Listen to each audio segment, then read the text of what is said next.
प्रारंभ के सभी दर्शकों को मेरा नमस्कार। मेरा नाम है संदीप आर के सिंह। और दर्शकों, परिचय से पहले विषय, क्योंकि परिचय क्यों दिया जाएगा ये भी ज़रूरी है। विषय जो हमने कल जम्मू में पाकिस्तानी सेना के द्वारा भारत पर जो हमला देखा और उसके बाद भारतीय एयर डिफेंस सिस्टम को देखा, वो एक चमत्कार से कम नहीं था। फिर खबरें आई कि अमृतसर में भी यह हुआ कि उसके आसमान पर ड्रोन से हमले हुए, पाकिस्तानी मिसाइलें, रॉकेट्स फायर किए गए और उनको भारत के डिफेंस सिस्टम ने, एयर डिफेंस सिस्टम ने बहुत अच्छे से इंटरसेप्ट किया और उसको वहीं हवा में ही ध्वस्त कर दिया। किस लेवल की टेक्नोलॉजी है कि एक उधर से रॉकेट जो अपनी एक उसकी स्पीड होती है, जो हमने इजराइल में कुछ दिन पहले देखा था, उससे बेहतर सिस्टम हमें यहाँ दिखा। क्योंकि अब क्या ही कहें, वो कल जो हम लोग लाइव वीडियोस पे देखा कि पर उसकी सबसे बड़ी सफलता का राज ये कि जम्मू के निवासियों पर एक भी खरोच नहीं आई। अब मैं आता हूँ परिचय पर कि मैं इस सिलसिले में, भारत की मिलिट्री इक्विपमेंट सिलसिले में ये क्या हुआ, कैसे हुआ, इसके लिए रंजय जी से मैं क्यों बात कर रहा हूँ। रंजय जी पेशे से एक बिजनेसमैन है, टेक्निकल बिजनेसमैन है। टेक्निकल फील्ड में, लैब इक्विपमेंट, साइंटिफिक इंस्ट्रूमेंट्स में इनका 25 साल से ज़्यादा का अनुभव है। भारत के जितने रिसर्च इंस्टीट्यूट्स हैं, प्रोफेसर्स हैं, आपके रिसर्च स्कॉलर्स हैं, कंपनीज़ हैं, स्टार्टअप्स हैं, जो लोग इस फील्ड में टेक्निकल हार्डकोर प्योर साइंस में काम करते हैं, उसमें आपका बहुत अच्छा नेटवर्क और बहुत अच्छा दखल है। और भारत भर घूमकर, दुनिया भर घूमकर इन्होंने जो नॉलेज इकट्ठा की है उसको इन्होंने कुछ दिन पहले फेसबुक पर भी काफ़ी ज़्यादा लिखते हैं, अभी भी लिखते हैं। और फेसबुक के जो लोग इनको जानते हैं वो जानते हैं कि रंजय भाई किस विधा के गुणी हैं। तो रंजय भाई, कल आपने भी चर्चाओं में बताया कि डीआरडीओ ने और भारत की जो हमारी जो रिसर्च इंस्टीट्यूट्स हैं डिफेंस से रिलेटेड, उनका सैंपल हमने कल देखा। What was it? हमने कैसे अचीव किया है? How have we really intercepted every drone, every rocket and Pakistani का जो हमला था उसको विफल कैसे किया? रंजय जी। संदीप जी, जो आप तो उम्र में हमारे से छोटे हैं, जो हम उम्र हैं या हमारे से बड़े हैं, उन लोगों ने एक जब हम लोगों को याद होगा कि जब 1991 में 1991 में जब फर्स्ट गल्फ़ वॉर हुआ था, उस फर्स्ट गल्फ़ वॉर में इराक ने कुवैत पे इन्वेड किया था, कुवैत को अपने मिला लिया था। तो कुवैत को बचाने के लिए उधर से अमेरिका आया और अमेरिका ने जो है सऊदी अरेबिया में अपने अड्डे बनाए और उन्होंने इराक पे हमला चालू कर दिया। इराक पे अगर अमेरिका हमला करेगा तो इराक ने ये बोला कि हम इजराइल के ऊपर में ये हमला करेंगे। तो जैसे ही अटैक चालू हुए अमेरिका के, तो इराक ने तुरंत जो है स्कड मिसाइल्स जो है वो इराक पे फायर कर दिया। इजराइल पर इराक ने इजराइल पे स्कड मिसाइल्स फायर कर दिया। और जब ये मिसाइल्स फायर किया, उस मिसाइल्स के फायर होने के बाद में, क्योंकि तब इतना ज़्यादा जमाना नहीं था इंटरनेट का, इसका हम लोगों को टीवी पे ही देखना होता था। लेकिन हालांकि केबल टीवी आ चुका था, तो ये आज तक और जी वगैरह ये सब आ चुके थे, चल रहे थे। तो हम लोग रात में देखते थे कि इधर से इराक की छोड़ी हुई स्कड मिसाइल्स जा रही हैं और उधर से इजराइल की पैट्रियट मिसाइल्स थे, वो उनको हवा में इंटरसेप्ट करके डिस्ट्रॉय कर दे रही हैं।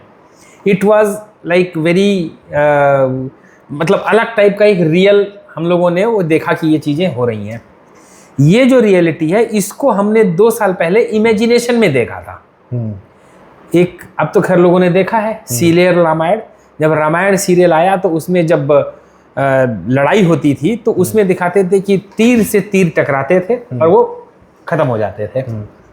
तो एक उस समय पे कैसी प्रेरणा आई रही होगी रामायण सीरियल को बनाने वालों की, उन्होंने तीर से तीर टकराए और खत्म किया। कि गल्फ वॉर के पहले जो है, एटलीस्ट मेरी एज या हमसे पहले लोगों ने इतनी बड़ी वॉर और इतने सारे मिसाइल टू मिसाइल टकराने वाली हमने युद्ध नहीं देखे थे। लेकिन 2 साल पहले जो इमेजिनेशन में रामायण में आया, वही 2 साल बाद हम लोगों ने बिल्कुल ठीक होते हुए आसमान में देखा। उसके बाद तो होता रहा, फिर वॉर हुआ। अभी कुछ दिन पहले जब ईरान ने जब हमले किए इजराइल के ऊपर में, तो हम लोगों ने टकराते हुए देखे। एंड हम लोग ये सोचते थे कि पूरा देश सोचता था कि वाह, इजराइल के पास क्या टेक्नोलॉजी है, इजराइल के ऊपर में हमले नहीं कोई करता है तो बचा ले जाता है, आयरन डोम। हाँ, अब हमने जो है ये देखा है अपने देश में जो हुआ है अद्भुत। कोई भी पाकिस्तान का फायर किया हुआ, चाहे ड्रोन रहा, चाहे वो मिसाइल रहा, किसी ने भी हिट नहीं किया हमारे यहाँ पे। Everything was intercepted and decimated in air. तो ये जो एक जो विधा है, ये हमारे भारत के पास ये उपलब्ध है और बहुत प्रिसीजन के साथ उपलब्ध है, एक्यूरेसी के साथ उपलब्ध है। और इसमें से जान के हैरानी होगी कि बहुत सारी चीज़ें तो हम लोगों ने जाहिर सी बात है इंपोर्ट किया है, मोस्टली हम लोगों ने इजराइल और रशिया से ही इंपोर्ट किया हुआ है। लेकिन हमारे देश का जो पिछले 12-13 साल का रिकॉर्ड रहा है उसमें ये रहा है कि हम जब भी कोई इस तरह का हाईटेक इक्विपमेंट या चीज़ें इंपोर्ट करते हैं तो हम उसके साथ में शर्त लगाते हैं कि इसका टेक्नोलॉजी ट्रांसफ़र भी होगा। तो बहुत सारे इन चीज़ों का टेक्नोलॉजी ट्रांसफ़र हो और वो भारत में जो है बन रहा है। और वो टेक्नोलॉजी ट्रांसफ़र भी होता है defence research development organisation, ministry of defence के थ्रू। एवरीथिंग, सारा R&D का सारा सिस्टम, सारी चीज़ें DRDO को जाएगा और DRDO के थ्रू ये इंडस्ट्री में जो भी अब देख रहे होंगे कि बहुत सारे भारत की कंपनियां हैं, चाहे वो महिंद्रा है, टाटा है, अडानी है, लोहियाज हैं, है ना, ये सब लोग जो है, रिलायंस है, और ये सब लोगों ने अपने आप को उन लोगों ने डिफेंस के सेक्टर में जो आए हैं उनको ये सारी टेक्नोलॉजीज जो है वो आ रही हैं और वो लोग ये चीज़ें बना रहे हैं। तो बहुत सारी चीज़ें हमारे पास ऐसी हैं जो कि ऐसा नहीं है कि हमारे पास अब इंपोर्ट के लिए मुंह देखना है उधर ही, क्योंकि रूस तो अपनी लड़ाई में फंसा हुआ है, इजराइल अपनी लड़ाई में फंसा हुआ है, उनको उनकी भी रिक्वायरमेंट है, हमारी अपनी रिक्वायरमेंट है। लेकिन हमारा जो पिछले जो डील करने के जो तरीके हैं उसके तरह से we really don't care now कि हमारे पास सभी चीज़ सफिशिएंट उपलब्ध है और ज़रूरत पड़ने पे हमारे पास वो इंफ्रास्ट्रक्चर, वो टेक्नोलॉजी और वो नॉलेज, वो इंजीनियरिंग स्किल उपलब्ध है जिसमें हम ये सारी चीज़ें भारत में बना सकेंगे। तो मेरा कहना है कि जो हमने इस हिस्टोरिकली फ्रॉम 1988 के इमेजिनेशन से लेकर के इस 2015 तक के बीच का जो सफ़र तय किया है, ये सारा बताने का ये तरीका था कि श्रीमान कम्युनिस्ट लोग, जब हम लोग पढ़ा करते थे दिल्ली यूनिवर्सिटी में, दिल्ली यूनिवर्सिटी का कॉलेज में पढ़ा करते थे, कई कॉलेज ऐसे थे जो कम्युनिस्टों के गढ़ हुआ करते थे। हमारे एक भाई साहब थे, वो लाल विद्यालय में पढ़ा करते थे दिल्ली, हम लोग आते जाते थे, जब बहस होती थी तो हमारा मजाक उड़ाते थे कि ये तीर से हाँ लाल सलाम विश्वविद्यालय, तो वो जो है मजाक उड़ाते थे कि रामायण में से टकरा रहे हुए दिखा रहे हैं, बेवकूफ दिख रहा है। So you are fools, our imagination was perfect, our thought was process was perfect. हम लोग जब इन चीज़ों को अपने उन पुस्तकों से, जाहिर सी बात है जिन्होंने इस स्टोरी को लिखा होगा दोबारा सीरियल के रूप में पेश करने के लिए, उन्होंने बहुत सारी चीज़ों पर रिसर्च किया होगा, उन्होंने देखा होगा, उसी को देख करके उसको पढ़ करके उन्होंने कुछ चीज़ें से निकाली होंगी और वो इमेजिनेशन को उन्होंने टीवी पर हम लोगों को दिखाया। सो श्रीमान कम्युनिस्ट जी, आप मूर्ख थे, आप लोग खाली एक 3-4 जो ये जो जितने इब्राहिमिक मजहब से निकले हुए जो 3 मजहब हैं, एक कम्युनिस्ट मजहब है और एक इस्लाम मजहब है और एक क्रिश्चियनिटी मजहब, ये लोग एक एक पुस्तक जो पढ़ते हैं उसके अलावा और कुछ नहीं है टाइप में। सो आप भी सिर्फ दास कैपिटल के गुलाम हो और कुछ नहीं हो, आपको उसके आगे कुछ समझ में नहीं आता है, ना समझ में आता है। और सबसे बड़ी बात यह है कि इन लोगों में, मैं छोटा सा 30 सेकंड का समय लूँगा, सबसे बड़ी बात यह है कि अब जब आप देखेंगे तो एक व्यक्ति जिसने सोशियोलॉजी पढ़ी हो या टोगो के ऊपर में टोगो की सामाजिक संरचना पे जिसने महफिल किया हो, वो आपको आकर के सुपरसोनिक टेक्नोलॉजी पे जाके ज्ञान देगा। So this shows that how fool you are. नहीं तो वो क्या है ना, जैसे आपने बताया कि अभी हम थोड़ा विषय से 1 सेकंड के लिए वो हटेंगे। आपने बताया JNU जो है, लाल विश्वविद्यालय जो भी है, दिल्ली के दक्षिण में पड़ता है JNU, दक्षिण दिल्ली में, और उत्तर दिल्ली में पड़ता है एक जगह है, उसका नाम है मजनू का टीला। तो एक्चुअली JNU का नाम होना चाहिए मजनू का टीला, क्योंकि वो मजनुओं जैसे लोगों का अभी समय बदल चुका है। हाँ, काफी चीजें वहाँ बदली हुई हैं पहले कि हम उस समय की बात कर रहे हैं 80s 90s की। यस, जिसलिए वो प्रसिद्ध है या कुप्रसिद्ध है या व्हाटएवर, ठीक है, इनफेमस है। Coming back to our own, जैसे अभी लोग कह रहे हैं यही JNU वाले, अगर वामपंथी गिरोह पूरा, युद्ध से कोई फायदा नहीं है, भारत के युद्ध में नुकसान है, पैसा खर्चा हो रहा है, हमारे टैक्स का पैसा कहाँ जा रहा है, हमको शांति चाहिए, हमको ये चाहिए। मुझे ऐसा लगता है जैसे कल जो सैंपल दिखा, इसको मैं सैंपल कहूँगा, मैं इसको युद्ध में खर्चा नहीं कहूँगा, इसको एज इन्वेस्टमेंट कहूँगा, कि हमने जो है अपना जो डिफेंस सिस्टम बनाया है, हमने उसको दुनिया को दिखाया, सक्सेसफुली दिखाया, वो पहला सैंपल है। अब क्या दुनिया हमारे पास आएगी ऐसे सिस्टम्स को खरीदने के लिए? चाइना के पास नहीं जाएगी, US के पास नहीं जाएगी? क्या हमने दुनिया में एक अपना एक 3rd 4th अपने आप को as a military industrial power house बनाने की दिशा में आगे बढ़ गए हैं क्या? देखिए, जो चेंगदू का माल है, हम्म, चेंगदू समझते हैं? चेंगदू एक जगह है, जब आप चाइना जाएंगे तो शंघाई से लगभग 150-200 किलोमीटर दूर पे एक जगह है चेंगदू। अच्छा, वहाँ पे आप, तमिलनाडु में चेंगदू? नहीं, चेंगदू, वहाँ पे आपको बस आप ले करके जाइए, उसको देखेंगे और उसको वैसे ही वैसे जो है वो रिक्रिएट कर खींच करके वो उसका बना करके ऐसे आप उनको एक ट्यूब मिसाइल दे दीजिए तो बिल्कुल दिखता वो मिसाइल दे देंगे। अंदर में क्या भरा है वो आप उनसे कुछ लेना देना नहीं है, जो दे रहे हैं वैसा ही दिखता हुआ चीज आपके अंदर पकड़ा देंगे। तो चेंगदू का माल नहीं चलेगा, ये गारंटी हो गया, चेंगदू का माल नहीं चलेगा। सही है। ठीक है, क्योंकि देखिए, हम लोगों ने जब टेररिस्ट कैंप पे अटैक किया, हमने बहुत ही कैलकुलेटेड, पिन पॉइंटेड और हमने सारे कोऑर्डिनेट्स को डिफाइन करके एग्जैक्ट पॉइंट पे हमने किया। इसका मतलब कि जो हमारे पास जो कोऑर्डिनेट्स की जो नॉलेज है, it is perfect in the world. Weather वगैरह सब कुछ, everything is perfect in the world, our knowledge. दूसरी चीज, हम जो मारने जा रहे हैं उसको मारने के लिए उसके ऊपर में जितने भी सिस्टम्स फिट किए हुए हैं, वेदर इट इज सेंसर, क्योंकि मेन चीज है सेंसर्स, वो सेंस करेगा, वो आपको डायरेक्शन देंगे, सेंसर डेटा प्रोवाइड करेगा। Yes, they are perfect. तो हमने जब टेररिस्ट कैंप को अटैक किया तो टेररिस्ट का टाइम हमने बिल्कुल पिन पॉइंट प्रिसीजन अटैक किया।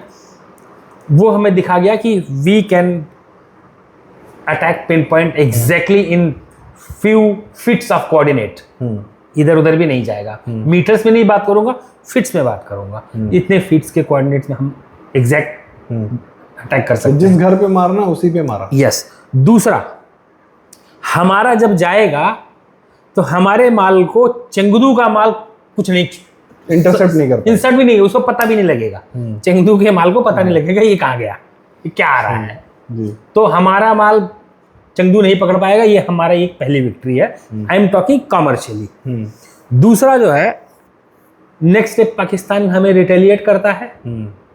जब वो हमें रिटेलिएट करता है तो वो जितने वो चेंगदू का माल हमारे ऊपर छोड़ता है, हम उस सारे चेंगदू के माल को बीच में खत्म कर देते हैं। इट मीन्स कि जो चेंगदू का एक प्रोटेक्शन प्रणाली है वो खिप से खोखा है, और जो अटैक प्रणाली है उसको भी हम बड़े आराम से डिसिमेट कर सकते हैं। दो चीजें हैं सर। पहले जो हमने हमला किया वो टारगेट जो है स्थायी थे, यस, ठीक है, स्टैटिक थे, रुके हुए हैं, हमने उसको मारा, उसके कोऑर्डिनेट्स को देख के मारा। अब जो उधर से आया है उसके कोऑर्डिनेट वो भी जो है स्थायी नहीं है, वो काइनेटिक मोड में है, वो हिल रहा है, वो 360 डिग्री में कहाँ जा रहा है, कैसे जा रहा है, तो उसको ट्रेस करके उसकी ट्रैजेक्टरी को फॉलो करके उसको मारना is a much more difficult thing. वो सेंसर्स होते हैं, आपने एक बार उसको दे दिया कि ये पर्टिकुलर एक ऑब्जेक्ट आ रहा है, इस ऑब्जेक्ट को हिट करना है, तो उस ऑब्जेक्ट का क्या हीट एनर्जी है, उस ऑब्जेक्ट का क्या स्पीड है, उस ऑब्जेक्ट किस कोऑर्डिनेट्स पे वो मूव कर रहा है। जब आप छोड़ते हैं तो हमारा जो यहाँ से जा रहा है उसको सेव करने के लिए it will automatically through artificial intelligence and the program जो किसके अंदर में एनकोड किया हुआ है, सॉफ्टवेयर भी परफेक्ट है। यस, हम तो भाई दुनिया में सॉफ्टवेयर में परफेक्ट है ना। We are the second biggest IT hub of the world. और आप बता दो कि जितने भी अंडर सी जो ऑप्टिकल फाइबर केबल हैं, उस वर्ल्ड के under sea optical fibre cable के 40% ओनर हम हैं भाई। ओके, ठीक। Tata Consultancy Services owns 40% of the under water optical fibre cable, जिससे हमको पूरा इंटरनेट चलता है दुनिया में। एनीवे, वो अलग। तो हमारा जो डिफेंस सिस्टम है, उस डिफेंस सिस्टम पे हमने जो प्रोग्राम्स डाले हैं, उस जो हमारा एआई प्रोग्राम है यूजिंग उसमें जो हमने मशीन लैंग्वेज यूज़ किया है, जो भी प्रोग्राम्स वगैरह यूज़ किया, दे आर परफेक्ट। हमने उस पर जो सेंसर्स लगाए हैं और हमने उस पर जो कोऑर्डिनेट्स रीड करने के लिए हमने जो उसके ऊपर में एल्गोरिदम लगाया है, दैट एवरीथिंग इज परफेक्ट।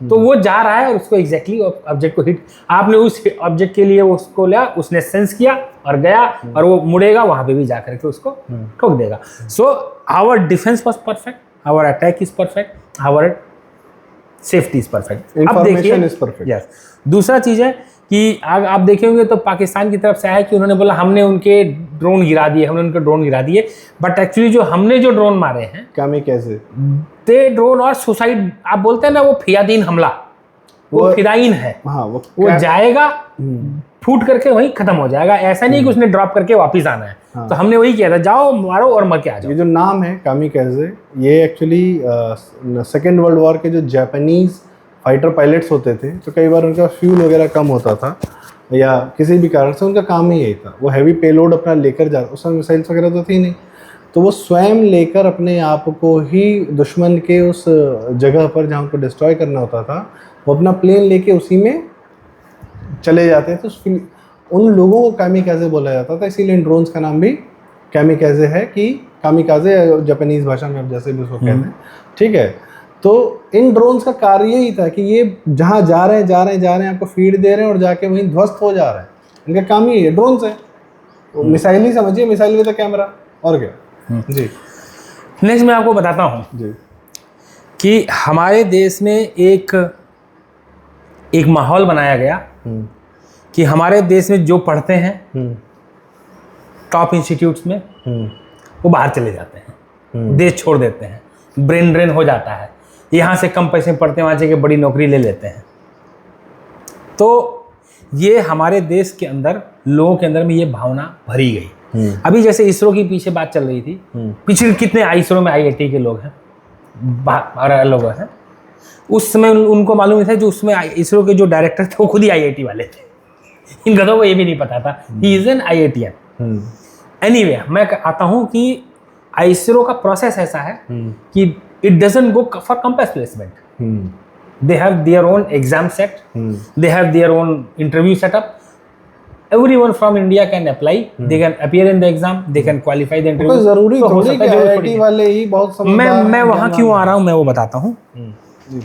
जो भी हमारी ये चीज़ बनती है, चाहे वो अग्नि मिसाइल बने, चाहे वो पृथ्वी मिसाइल बनी हो, चाहे वो हमारे तेजस बने हो, चाहे वो हमारे किसी भी फील्ड के बहुत सारे प्रोजेक्ट को भी बनते हो, अगर हम स्पेस में बात करते हैं तो हमारा फ्रंट है इसरो, अगर हम डिफेंस की बात करते हैं तो हमारा फेस है DRDO। DRDO की अपनी बहुत सारी लैब्स हैं जो अपना खुद रिसर्च करते हैं, but that is not enough actually, वो सफिशिएंट नहीं है, जितना वो काम कर रहे हैं वो सफिशिएंट बिल्कुल नहीं है। तो अगर मान लेते हैं कि किसी भी प्रोजेक्ट को या किसी भी प्रोडक्ट को डेवलप करने के लिए 10 करोड़ रुपए लगे, तो उस 10 करोड़ को करने के लिए जो जो एक्सपर्टीज लगती है उसमें से अगर DRDO के पास वो एक्सपर्टीज है तो है, अगर मान लीजिए कम है या अगर है भी तो उनको और भी ज़्यादा एक्सपर्टीज चाहिए। So the what they do is they reach out to IITs, they reach out to NITs, they reach out to other small engineering colleges. Of course. They take and they उनका जो पूरा research का background होता है, इनकी जो सारी चीज़ों को खंगालते हैं और फिर वो उसमें से कहते हैं ये लीजिए 1 करोड़ रुपए और ये प्रोजेक्ट तैयार करके दीजिए भैया आपको। So all our this institutions कोई अलग नहीं है, चाहे वो हमारे IITs हों, चाहे हमारे CSIR हो, चाहे हमारे DRDO हो, इवन हमारे जो एग्रीकल्चर के रिसर्च के जो इंस्टीट्यूट्स हैं, चाहे हमारे, they are all very well interconnected, they do very nice information exchange, they do very nice important information exchange, वो इंफॉर्मेशन एक्सचेंज करते हैं और एक दूसरे को रिसर्च में हेल्प करते हैं। कोई प्रोजेक्ट ऐसे होते हैं कि जिस प्रोजेक्ट में 4 या 5 या 7 इंस्टीट्यूट होते हैं, उसको वो लोग कंपेयर करते हैं, फिर then they bring it back to the particular phase, DRDO हो या इसरो हो, वहाँ या BRC वहाँ लाया, उसको असेंबल किया, वहाँ किया, and then it goes by the name of that institute. तो हमारे जो इंस्टीट्यूशंस हैं, जो टॉप क्लास के इंजीनियर्स हैं, अब किसी भी चीज़ को बनाना है, हम एक प्रोडक्ट लेते हैं, लेटेस्ट से हम ये प्रोडक्ट लेते हैं कि हम लोगों को फॉर एग्जांपल हम लोगों को 150 किलोमीटर पे मारने के लिए एक मिसाइल चाहिए, ठीक, पेलोड इतना होना चाहिए, हमें एक मिसाइल चाहिए, पेलोड हम मान लेते हैं हमने 20 किलो बारूद डाल के हमने एक 150-120 किलोमीटर पे एक टारगेट को हिट करना है। अब जो ये जो पूरी सिस्टम बनेगी, इस पूरे सिस्टम को बनाने के लिए there is a chemistry involvement, there is physics involvement, there is electrical engineering involvement, there is electronic engineering involvement, there is computer engineering involvement, there is material science and engineering involvement, there is metallurgical science engineering involvement, there is chemical engineering involvement. ये सब चीज involve होता है। क्यों कि जब हम बनाएंगे तो जो उसका जो शेल होगा, जिसको हम हिंदी में खोखा बोलेंगे, वो शेल जब बनेगा, उस शेल को एक पर्टिकुलर वेट का होना ही चाहिए, इतना उसका थिकनेस होना ही चाहिए, इतना उसका डायमीटर होना ही चाहिए, तभी वो उतने लोड को अंदर में लेके रख सकेगा। और अगर इसको इस स्पीड से इतनी तेज जाना है तो सारा कैलकुलेशन है, उसका वेट भी कम होना चाहिए। तो हमको उस मेटल पे वर्कआउट करना है कि जिस मेटल के इसका शेल बनेगा, then our metallurgical engineers and material science engineers come into play. फिर उसके बाद स्पीड पे वो जा रहा है, उससे जो एयर से हीट जनरेट हो रही है उसको विथस्टैंड करे, उसको अपने झेल ले, फिर कोई डिस्टर्ब ना हो, सॉफ्टवेयर डिस्टर्ब ना हो, जो टारगेट मिला है, जो कोऑर्डिनेट्स मिले उसी पर जाए। भैया कॉम्प्लिकेटेड, वेरी। यस। सो जब हम लॉन्च करेंगे तो हमको यहाँ से इसको कितना फोर्स देना है और किस फोर्स से वो जाएगी, क्या थ्रस्ट होगा, क्या फ्रिक्शन, एयर फ्रिक्शन आएगा, क्या आएगा, तो physics comes into play. We do all the physics calculations. उसके अंदर में जो मसाला भरा जाएगा उसके अंदर में हमारा chemical engineering and chemistry comes into play. और उसके बाद में जब उसके अंदर में जो इलेक्ट्रॉनिक्स फिट किए जाएंगे, उसमें हमारे इलेक्ट्रिकल इलेक्ट्रॉनिक्स इंजीनियर होंगे। उसके अंदर जो पूरी चीज़ को कंट्रोल करने की जो माइक्रो कंट्रोलर्स या प्रोसेसर्स जो प्रोग्राम करेंगे, हमारे कोडर्स, हमारे coding engineers come into play. तो ये ऐसा नहीं है कि ये कुछ आपने ऐसे एक खोखा लिया, उसमें कुछ भरा और यहाँ से दाग दिया और चला गया। Everything require engineering, everything require research. ये सब बनाने के बाद भी आपको अगर राजस्थान में चलाना है तो थोड़े आपको चेंजेस करने पड़ेंगे, आपको लद्दाख में चलाना है तो थोड़े चेंजेस होंगे, अगर आपको किसी और हिली टेरेन में चलाना है तो थोड़े चेंजेस होंगे।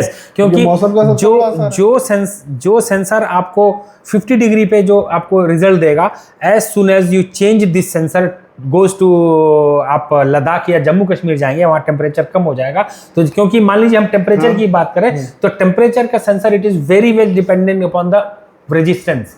जैसे ही आपका टेम्परेचर बदलेगा, रेजिस्टेंस बदल जाएगा, आपका सेंसर का आईवी कैरेक्टरिस्टिक बदल जाएगा। सही बात है। सो क्या होता है कि ये सारी चीजें होती हैं। अब मैं जो वहां पे आ रहा हूं, ये किसी एक पर्टिकुलर प्रोडक्ट को बनाने के लिए जो इतनी एक्सपर्टीज चाहिए, we have that kind of top class expertise in our country. So world is इससे the world is going to see कि we are having the top class technocrats, engineers and scientists in the country जो ये चीजें बड़े आराम से हंसते खेलते बना सकते हैं। तो ये कम्युनिस्टों की जो थ्योरी है कि हमारा ब्रेन ड्रेन बाहर चला जाता है, हम कुछ नहीं बनाते हैं। अभी पीछे मैं देखता हूँ, देखिए मैं पढ़ता हूँ, सोशल मीडिया पे मैं एक्टिव हूँ, मतलब देखता रहता हूँ, मैं लिख नहीं रहा हूँ आजकल बहुत ज्यादा, बट मैं आजकल एक पोस्ट बड़ा देख रहा हूँ, ये बड़ा ट्रेंड सा आया हुआ है कि चाइना एआई में ये बना रहा है, चाइना वो रोबोट बना रहा है, और हम मंदिर बना रहे हैं। हम क्या वो नाली में गैस खोद रहे हैं, खोज रहे हैं। एक्चुअली अभी भी बहुत सारे ऐसे मूर्ख टाइप के हैं जो आते हैं नाली में। अरे पूरे वर्ल्ड में वेस्ट से गैस निकालने का इतना बड़ा इंडस्ट्री है, इतना बड़ा मीथेन गैस कलेक्शन इंडस्ट्री है, इन लोगों को पता ही नहीं है। दूसरी चीज सर, मैं दूसरी चीज खुद उसी पर काम करता हूँ। दूसरी चीज मुझे पता है पानी से एनर्जी कैसे निकालना है, वेस्ट वाटर से एनर्जी कैसे निकालना। प्लस लेकिन इन लोगों को ये पता नहीं है कि इन एआई, इन आईटी या in programming we are far ahead of their Chinese bosses. बहुत आगे हैं हम उनसे, वो हमारे आगे कहीं कुछ नहीं है। We are far ahead. Sir, हम अब कारण बता रहा हूँ क्यों। अभी हम थोड़ा सा डिबेट कर रहे हैं, बट ये जो पाकिस्तान और बांग्लादेश हमारे बगल में टांग दिए गए बना के नए नए, ये सिर्फ इसलिए टांगे गए ताकि भारत इनसे डिस्टर्ब रहे इंटरनली, और ताकि भारत की जो बौद्धिक संपदा है वो भारत के काम ना आने पाए। ठीक है। और ये जो किया गया, ये यूएस और यूके और ब्रिटेन के बिहेस्ट पे किया गया, क्योंकि वो जानते थे कि यहाँ के लोग, आपको एक भाई नेहरू बिठा दिया ब्रिटिश एजेंट, तो वो क्या बोलते हैं, वो लाइसेंस कोटा परमिट राज वगैरह करते कराते एंटरप्रेन्योरशिप की ऐसी की तैसी कर दी। ठीक है, उसके लिए पूरी किताबें लिखी गई, सब कुछ है। 91 में जरा सी इकोनॉमी खुली, आप देखिए भारत कितनी तेजी से आगे बढ़ा। अटल जी का 5 साल का कार्यकाल मिला, कितनी तेजी से आगे बढ़े। आज मोदी जी के 10 साल मिले हैं, आप सोचिए कि हम किस स्थिति में बैठे हैं कि दुनिया के बड़े बड़े हम वैक्सीन बना के दुनिया को बांट दे रहे हैं। वहाँ पे फाइजर मॉडर्ना अभी बेचारे परेशानी है कि वैक्सीन बनाया, उनसे क्या साइड इफेक्ट आया क्या नहीं आया। सो पॉइंट इज कि हर चीज़ में we are already way ahead, ठीक है। हाँ, हमको दबाया जाता है, हमको डिस्टर्ब किया जाता है, हमारे लिए बांग्लादेश छोड़ दिया, पाकिस्तान छोड़ दिया, 26/11 अटैक कर दिया, 10-15 साल पहले की तो कहानियाँ हैं। तो लोगों के मन में ये आता था कि भाई यहाँ पे सुरक्षा नहीं, चले जाते हैं बाहर जहाँ सुरक्षा है। तो ये माहौल हमको दिया गया, ठीक है। और हमारे ऊपर ऐसे पपेट्स मनमोहन सिंह जैसे, सोनिया गांधी, राहुल गांधी टाइप के बिठा के रखे, जो लालू यादव टाइप के, कि जो हमको पनपने ना दे। कमिंग बैक टू, जरा सा हमको एक राष्ट्रीय माहौल मिला, राष्ट्रीय नेतृत्व मिला, भारतीय नेतृत्व मिला। आप देखिए 10 साल में क्या अद्भुत यहीं के लोगों ने, यहीं के बच्चों ने क्या कंपनीज बनाई है पीएलआई स्कीम्स में, क्या शानदार काम किया है। आपको मैं इसी पे आपका सर एक और सवाल मैं इसी में जोड़ना चाहता हूँ। लोगों के लिए यह कहना कि ठीक है, युद्ध में हम जो है अब हम मैन्युफैक्चरिंग करेंगे, पैसे कमाएंगे। वैसे भी डिफेंस इक्विपमेंट जो है लड़ाई के लिए कम यूज़ होते हैं, जो हमारा ट्रेड रूट होता है उसको सिक्योर करने के लिए ज़्यादा होते हैं, ठीक है। तो यूएस के जो एयर बेसेस हैं वो दुनिया भर में तेल की आवाजाही और सामान की आवाजाही स्मूथली हो, इसको भी वो केटर करता है, वो ज़्यादा ज़रूरी है हमारे लिए। तो डिफेंस इक्विपमेंट की हमें बहुत ज़रूरत है, क्योंकि भारत जो सामान बनाएगा वो दुनिया में लेकर जाएगा, और उस अपने ट्रेड रूट्स की सिक्योरिटी सेफ्टी के लिए, जैसा नहीं होता था पहले गांव देहात में 50 साल पहले। आज हमारे पास है, हमारे पास तुर्कमेनिस्तान में हमारा एयर बेस है, हाँ। हमारे पास मेडागास्कर में हमारा एयर बेस है, हमने सीशेल्स में अपने एयर बेस बनाए हैं। अभी जो पाकिस्तान में भी है सर, अभी जो रेड सी इफेक्ट चल रहा था, उस रेड सी में एकमात्र भारत एक ऐसा देश था जो अमेरिका, फ्रांस, जर्मनी, यूरोप और मिडिल ईस्ट के सारे जहाजों को 5-5 फाइटर डालकर हमारे मार्को नेवीज कमांडो पूरे वर्ल्ड को सिक्योरिटी दे रहे थे।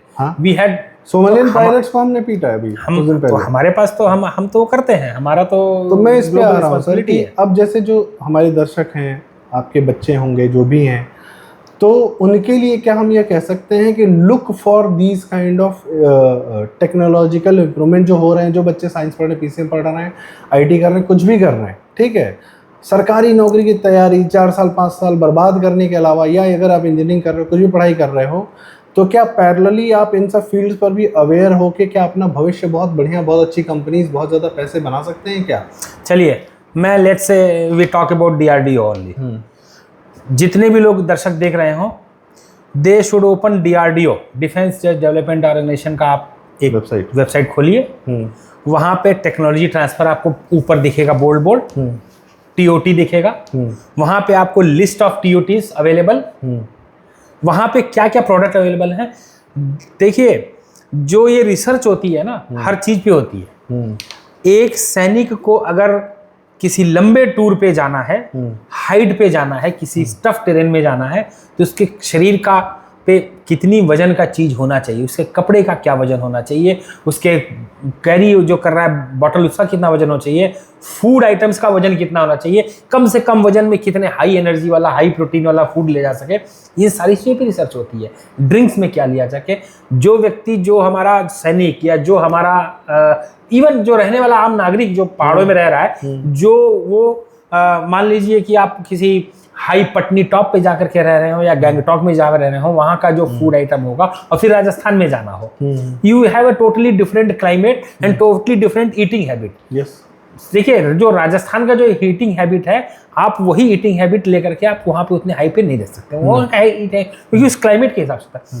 तो उसीलिए सैनिक के लिए भी और आम पब्लिक के लिए भी डीआरडीओ ने बहुत सारे ड्रिंक्स डेवलप कर रहे हुए हैं, बहुत सारे फूड प्रोडक्ट्स डेवलप किए हुए हैं, बहुत सारे प्लांट्स डेवलप किए हुए हैं, बहुत सारी ऐसी चीजें डेवलप की हुई हैं जो कि आप बड़े आराम से खुद बना सकते हो। So there is a transfer of technology available in DRDO, go ahead, उनका एक फॉर्म है।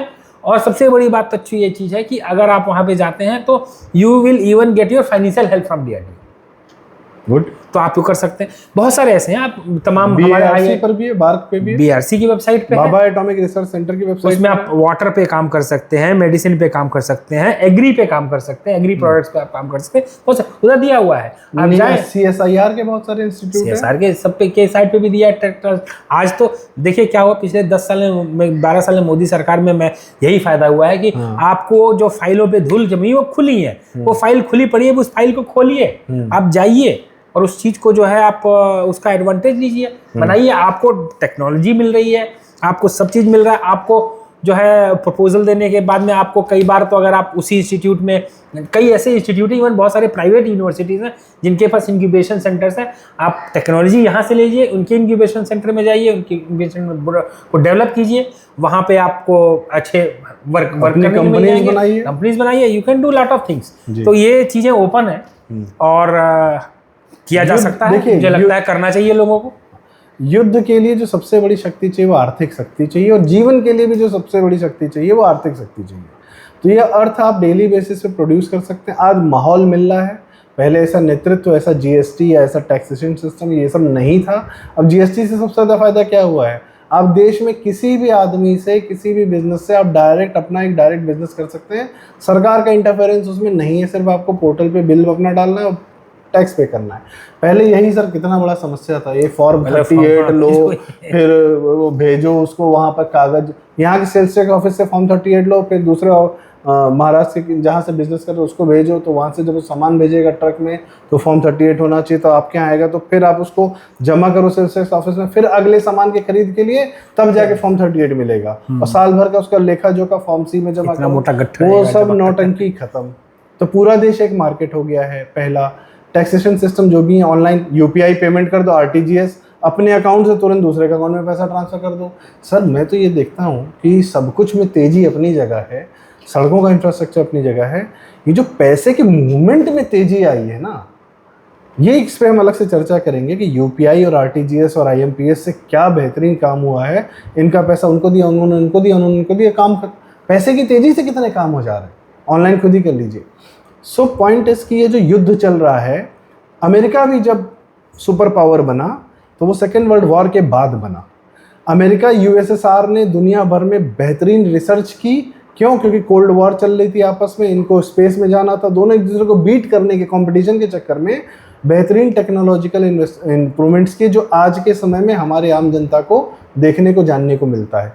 RO है, पानी है, ये सब डिफेंस के सब सामान जब बनाए गए उसके रिक्वायरमेंट में, तब जाके आज हमको ये सब सारे फिल्टर्स, नैनो फिल्टर्स और दुनिया भर की चीज़ें मिलती हैं। सो पॉइंट इज कि युद्ध है, युद्ध से भारत को कोई नुकसान नहीं है, बिल्कुल मानिए कि नुकसान है। आपके जो सामान दिख रहे हैं पब्लिक में, जनता को दिख रहे हैं, लोगों को दिख रहे हैं, दुनिया को दिख रहे हैं, जिससे आप अपनी रक्षा कर रहे हैं, ये आपका सैंपल शोइंग कर रहे हैं आप, और आप अपने बच्चों को, अपनी नेक्स्ट जनरेशन को, खुद को भी देखिए, समझिए कि इतने मौके हैं। इस युद्ध में जो फाइनल एंड रिजल्ट में आने वाले टाइम पे क्या होगा वो अलग, लेकिन इस 2 दिन में बड़ा सिंपल टेक अवे है कि चेंगदू का माल नहीं चलेगा, चाइना का माल नहीं चलेगा, चेंगदू का माल नहीं चलेगा, दिल्ली, बेंगलोर, कलकत्ता, मुंबई, मद्रास, लखनऊ का माल पूरे वर्ल्ड में फर्स्ट क्लास चलेगा। बनाइए, बेचिए, सरकार सुरक्षा भी दे रही है, जीवन बनाइए, अर्थ पैदा करिए। पूरा अफ्रीकन, आप देखिए दुनिया में ना 2 ही 4 देश हैं जिनके पास ये सब कैपेबिलिटी है, बाकी सबको चाहिए, इलाज सबको चाहिए, सुरक्षा सबको चाहिए, सबके पास ये सब है ही नहीं, आप ही के पास है। आप विरले हैं दुनिया में, थर्ड वर्ल्ड नहीं है आप, मानना छोड़ दीजिए, ठीक है। आप वन ऑफ द फर्स्ट, अब मैं फर्स्ट वर्ल्ड थर्ड वर्ल्ड का कंपेरिजन नहीं है कि बाकी दुनिया गड़बड़, हम ये नहीं कहते कि बाकी दुनिया गड़बड़ है, आप उनके लिए हैं, वो आपके लिए। कोविड में हमने शो किया है कि हम जो बोलते थे कि इंडिया में मेडिकल इंफ्रास्ट्रक्चर ये नहीं है, we could do the best management compare to any developed country. America में मरे 5 लाख, भारत से बहुत ज़्यादा मरे।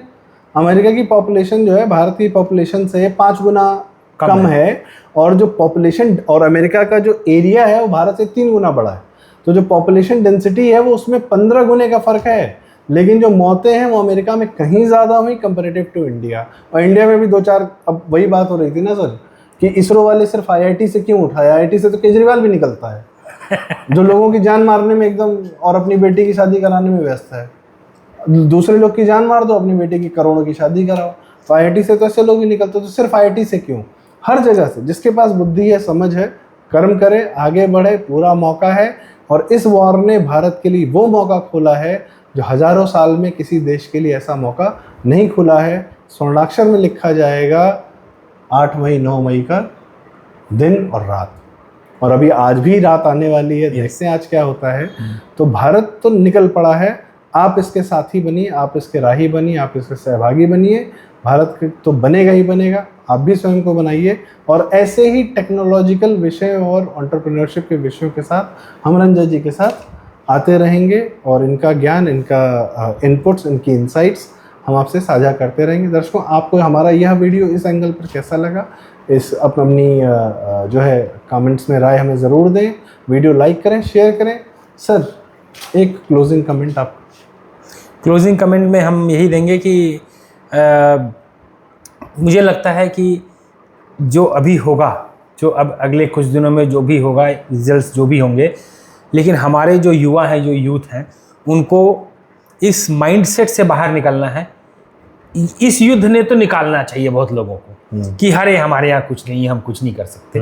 कोविड आया था, कोविड ने वो बताया कि हम पूरे वर्ल्ड का फार्मेसी हब हैं भाई, पूरे दुनिया को दवा हम देते हैं। और अभी और सच है ये, पूरा साउथ अमेरिका, पूरा अमेरिका, पूरा एशिया, पूरा अफ्रीका, भारत के फिलीपींस, जहाँ लोग टूरिज्म करने जाते हैं, उनके दवाइयाँ हम देते हैं। हम इतने बड़े आईटी इंडस्ट्री हैं, हम इतने बड़े फार्मा कंपनी हैं, हम इतने बढ़िया टेक्नोलॉजिकल हमारे पास इंस्टीट्यूट, ऑटोमोबाइल में महिंद्रा और टाटा की गाड़ियाँ चलती हैं। डिट्रॉइट में महिंद्रा की फैक्ट्री है और टाटा की फैक्ट्री है। डिट्रॉइट ऑफ वर्ल्ड का सबसे बड़ा, अफ्रीका और डेट्रॉइट ऑफ ईस्ट जो है वो चेन्नई को बोला जाता है। Chennai Detroit of east. आप देखिए हमारे देश में, हमारे पास सब चीज, हम वी हैव गॉट एवरीथिंग। तो हीन भावना से निकलिए, इन कम्युनिस्टों के मानसिकताओं से बाहर निकलिए, आप आगे बढ़िए, गांधी आपे से बाहर आइए। हाँ, गांधी आपे से बाहर आइए जी। जो गांधियों ने जो अपना यापा फैलाया है, उससे बिल्कुल बाहर आने की आवश्यकता है। तो सर, क्या दर्शकों को जी, तो यही है, मैंने बताया कि बाहर निकलिए उससे, और ये देखिए हमारे पास सब चीज़ है, वी कैन डू एनीथिंग। और आने वाले समय पे आगे वीडियोज हम लोग आगे बात करते रहेंगे। और अपने बच्चों को एंटरप्रेन्योरशिप मोड में लेकर जाइए। ये छोड़ दीजिए कि वह सरकारी नौकरी करेंगे या किसी की नौकरी करेंगे, क्या करेंगे। अपनी पढ़ाई के साथ आज के समय में हर विषय पर जो भी इंटरेस्ट एरिया है उस पर जानकारी, नेट है, इंटरनेट है, सही दिशा में आप प्रेरित करिए अपने बच्चों को। देखिए बच्चों का दिमाग ना, ठीक है वो एंटरटेनमेंट करेगा, गेमिंग करेगा। मैं अभी वेव समिट से होके आया, भारतीय गेमिंग किस तरीके से डेवलप की जा सकती है, उस पर इतने सारे लोग गेम्स बना रहे हैं, पता नहीं क्या क्या कर रहे हैं। तो एनर्जी बहुत होती है बच्चों में, आपके द्वारा उसको चैनलाइज करने की, और आप ही के द्वारा उनको नई इंफॉर्मेशन। और अगर आप कम्युनिस्ट मदर फादर रहे हैं तो ईश्वर के लिए अपने बच्चे की जिंदगी कम्युनिज्म के अंदर में घुसड़ के बर्बाद ना करें। वो हैं 2-4 लोग इस तरीके से, ठीक है। उस विचारधारा से बाहर आइए, भारत बन रहा है, आप भी बनिए। तो इसी के साथ आज का हम इस चर्चा का समापन करते हैं। अन्य जय हिंद, जय हिंद, जय भारती, और हर हर जय हिंद की महादेव, सेना, जय भवानी। नमस्कार।